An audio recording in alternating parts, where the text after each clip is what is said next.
Hello everyone, I'm Ylli Bajraktari, President and CEO of the Special Competitive Studies Project. I'd like to thank Applied Intuition and the Atlantic Council for inviting me to open Day 2 of the Nexus 23 Symposium. The current environment which we live in and the government adoption of AI reminds me of what the authors of the book Power and Prediction called the in-between times, referring to the period between demonstrating a technology's capabilities and its widespread adoption when its true potential is fully realized. The authors draw a parallel between our current transitional period and the invention of electricity. Electricity and the accompanying electrical grid led to massive changes to our society, transforming the way we work and live. But it took time for this to happen. In fact, at the turn of the 20th century, a full 2 decades after Thomas Edison invented the light bulb, electricity was still not widely adopted. Then, only 3% of the US population had access to electricity. It took another 2 decades for that number to reach half of the US population. For electricity, this nearly half a century was the in-between times. Today, we're the in-between times of the AI era of adoption in the United States National Security Departments and agencies' adoption of this critical technology. But we are at the very exponential growth of AI today. For example, ChatGPT has demonstrated remarkable growth and is becoming an indispensable tool. Why this matters for our national defense capabilities? Because we believe that the first nation to master AI will hold a significant strategic advantage. Our main competitor, China, has aggressively invested in AI research and development in hopes of achieving global AI supremacy by 2030 for that reason. When I led the National Security Commission on AI 2 years ago, one of our key judgments in the final report was that the DoD needed to be AI ready by 2025 to compete in the coming era of AI. This is still true, and the pace of innovation is only getting faster.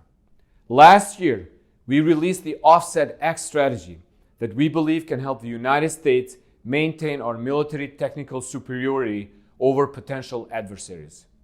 Why we decided to release the Offset X?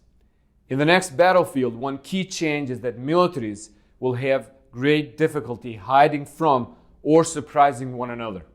Sensors will be everywhere, and once impossible to decode intelligence, will be vulnerable to quantum advances in decryption.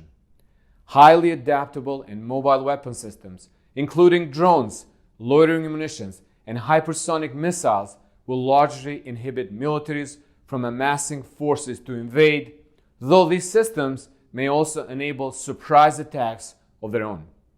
So what do we need to do between now and 2025? First, Offset X includes 10 specific initiatives, 3 of which deserve priority. First, the United States military must embrace fighting as a distributed, network-based force. Second, we recommend that the United States military fully integrate human-machine collaboration and combat teaming into all of its operations, be they planning and decision-making or battlefield combat. Third, the United States military should prioritize the embedding and use of advanced software in all future decision aids, combat systems, and operations. Software is now everywhere and in every component of the military decision-making, whether sensing a target, selecting a weapon, conducting a strike, or assessing damage inflicted or incurred in battle. But AI won't be transformative just for the DoD. By integrating AI into our intelligence gathering processes, we can better anticipate and prepare for emerging threats and make more informed decisions. Indications and warning is one of the key components of the intelligence processes where AI can help perform the mission faster and at scale. Another area we need to move more aggressively is utilizing open source. As we are seeing in Ukraine, the conflict is becoming largely about information dominance, and we need to be there, understanding faster, and react faster. These are all functions that machines can do better than humans, but together human-machine teaming will be key in winning the information dominant space.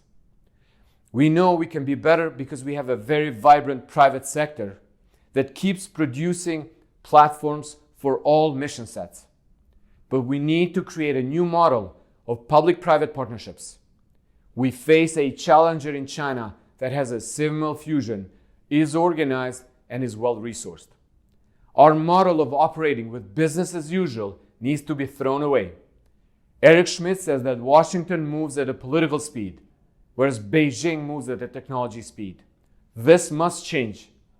Let me leave you with why I'm so optimistic. We have been here before. At every critical phase of American history, our enduring principles have been tested by international forces, technological disruption, threats from abroad, and our own domestic struggles to reconcile our principles and our practices. I'm convinced that we are once again at one of those decisive points that will shape America's future. If we can harness the wave of AI, we can create another wave of social benefits for our country, economic prosperity, and security for all. Americans and our allies and partners, we know that we need to act now, but we also must agree on how we can win.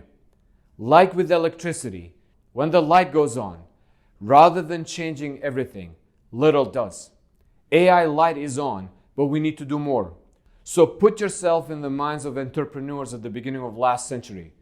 Electricity was the future, and today AI is the future. Together, we're going to be the ones who take this technology and organize differently, operate differently, and think differently for the purposes of our national security.